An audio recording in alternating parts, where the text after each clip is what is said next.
Joni's Night in the City, and we're capoed at fret 5 for this one. We're in open D tuning. So let's take the capo off to get in tune first of all, although actually it's going to be more accurate to tune with the capo on, but we'll get in tune with the capo off and then you can kind of fine tune it with the capo back on again. You want your first string down to D, second down to A, third down to F sharp, fourth and fifth stay the same on D and A, and the sixth comes down to D. That's an open D tuning, and then I capo up to fret 5 where she is, and then you probably want to get your electronic tuner and just fine tune a bit. You might find a couple of those strings have just gone a wee bit sharp. Now interestingly, this track starts with an excerpt of the melody of the title track from this album. Nothing actually to do with this song technically.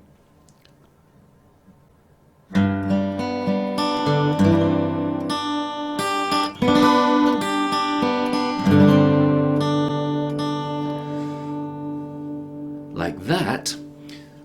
So we're in 3 beats to the bar, and in the first bar of the tab we're all on open strings. 6, 4, 3, 4, 2, 5. We're picking individual strings here, but I'm using the pick because we're going to strum later on, so I need the pick in hand.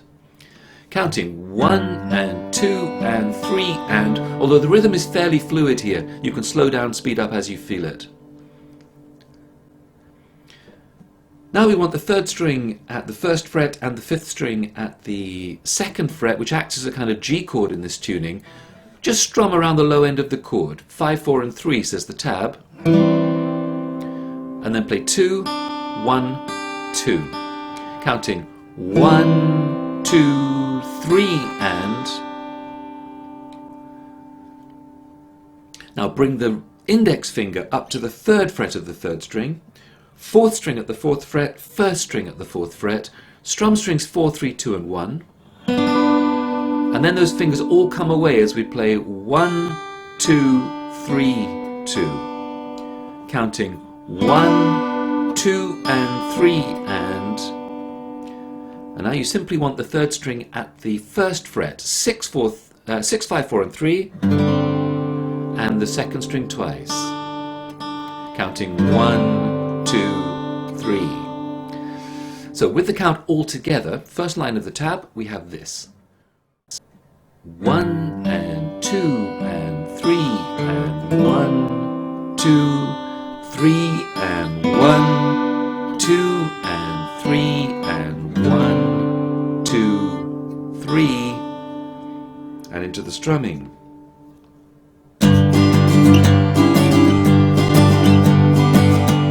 That's the rest of the intro. So we're up on the third string at the 6th fret and the 4th string at the 7th fret. Now the strum pattern is interesting here. There are various ways you can strum it. What I'm doing is I'm going bass end of the chord. The tab says 6, but it's anywhere, just hit the low end of the chord and then up. And then down, up, down in a triplet. So it's bass, up, down. That's what I'm playing. I think she might be going sort of a bass, down, up. So there's no right or wrong about that because because the triplet messes up the continual flow of the right hand. You can pick either of those, whichever one works better for you. I'm going bass, up, down. Then what she does is she brings that 2-finger shape down 1 fret to frets 5 and 6, where it's a very dissonant chord for a moment. Play the same pattern. So we're counting 1 and 2 and 3 and 4 and and notice that on the triplets, so you're going bass, up, down, then we come down and again you go back to bass. So you've got 2 back-to-back kind of down strums, and that's what feels awkward about this pattern. So it's kind of down, up, down, down, up, down, even though the first down of the pair is a bass note. Starts to feel much more natural after a while of playing through it. Okay, now we come back up to the 6th and 7th fret shape again, and it's going to be followed by the same shape at the 3rd and 4th frets. That's bar 6 of the tab.